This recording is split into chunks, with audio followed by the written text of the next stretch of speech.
SSC 26 অন্য সবার মতো তুমিও নিশ্চয়ই এই বোর্ড পরীক্ষায় জিপিএ 5 পেতে চাও, কিন্তু কয়টা বিষয়ে এ প্লাস পেলে টোটালে জিপিএ 5 পাওয়া যায় সেটা কি তুমি জানো? যদি না জেনে থাকো এই ভিডিওটা তোমার জন্য। চলো দেখে নেই অ্যাটলিস্ট কয়টা সাবজেক্টে কীরকম গ্রেড পেলেও টোটালে জিপিএ 5 পাওয়া সম্ভব। আমাদের কাছে বেশ কয়েকটা কন্ডিশন সেট করা আছে।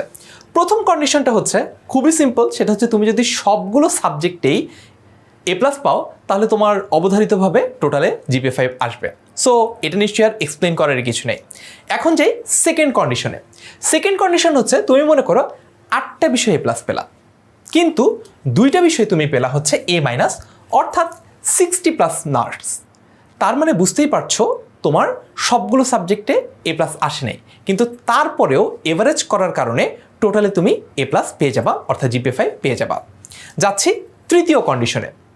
তৃতীয় কন্ডিশনে তুমি মনে করো 7টা বিষয়ে প্লাস পেলা, তারপরেও তোমার পক্ষে টোটালে জিপিএ 5 পাওয়া সম্ভব যদি তুমি 3টে বিষয়ে অ্যাটলিস্ট এ অর্থাৎ 70+ মার্কস পাও।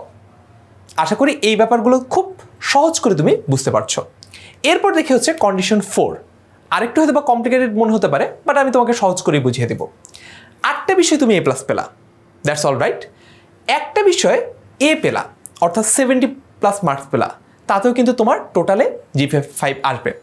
এখন যদি এমন হয় যে একটা বিষয় এতই খারাপ হলো যে তুমি বি পেলা, অর্থাৎ তোমার 50+ মার্কস আসছে, তারপরও কিন্তু তুমি টোটালে জিপিএ 5 পেয়ে যাবা।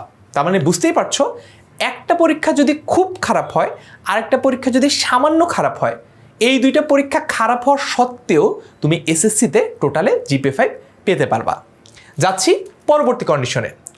9টা বিষয়ে তুমি এ প্লাস পেয়েছো, একটা বিষয় এত খারাপ হয়েছে যে তুমি সি পেয়ে গেলা, অর্থাৎ 40+ মার্কস পেলা সর্বসাকুল্যে। কিন্তু মজার ব্যাপার হচ্ছে তারপরেও তুমি টোটালে জিপিএ 5 পাওয়া। তার মানে বুঝতেই পারছো আমাদের জন্য যে বোর্ড পরীক্ষাটা একটা বিশাল আতঙ্ক এবং ভীতির নাম, সেই বোর্ড পরীক্ষায় কিন্তু সবগুলো সাবজেক্টেই এ প্লাস পেতে হবে না যদি তুমি টোটালে জিপিএ 5 পেতে চাও। তার মানে তুমি যদি সবগুলো সাবজেক্টে জিপিএ 5 বা এ প্লাস পাও তাহলে তো টোটালে এমনিতেই চলে আসলো এ প্লাস। বাট এছাড়াও এই যে কন্ডিশনগুলো দেখালাম, টোটাল 5টা কন্ডিশন, এই টোটাল 5টা কন্ডিশনের যে কোনো একটা কন্ডিশনে যদি তুমি ফিল আপ করতে পারো তাহলে কিন্তু তোমার টোটালে জিপিএ 5 চলে আসবে। টেনে পাস, এই কথাটা তো নিশ্চয়ই আগে শুনেছো, কিন্তু আজকের এই ভিডিওতে আমি তোমাকে দেখালাম কিভাবে টেনে জিপিএ 5ও পাওয়া সম্ভব। তবে আমার এক্সপেকটেশন থাকবে তোমার কাছে যে তুমি আসলে টেনে না খুব ভালোভাবে এ প্লাস পাবা।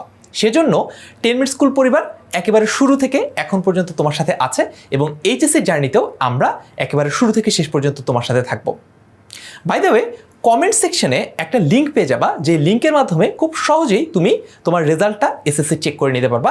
এত কন্ডিশনের মারপ্যাচ তোমার আর সেখানে মাথায় রাখতে হবে না, জাস্ট কমেন্টে চলে যাও, লিঙ্কটা খুঁজে বের করো এবং লিঙ্কটা পূরণ করে ফেলো। দেখা হবে পরবর্তীতে অন্য কোনো ভিডিওতে বা আমাদের নিয়মিত ক্লাসে।